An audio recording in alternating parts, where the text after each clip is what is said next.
এই মাদ্রাসায় একজন হাফেজে কোরআন পূর্ণ হিফজ করেছে, তাকে নিয়ে আজকে আমাদের মূল আকর্ষণ।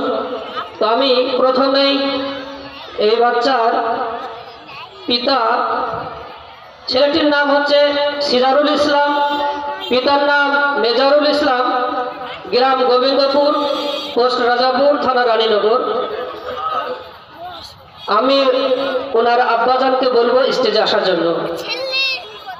এই ছেলেটি 1/8/2022 হিফজ শুরু করেছে। এখান থেকে পড়াশোনা একদম শুরু। আলহামদুলিল্লাহ, আমি প্রথম একদম আলিফ থেকে শুরু করে হাফেজ সাহেবকে দিয়েছি। 1/8/2022 শুরু করেছে, হিফজ শেষ হয়েছে 10/10/2024। মানে 2 বছর 2 মাস 9 দিনের মতন সময় লেগেছে হিফজটা কমপ্লিট করতে।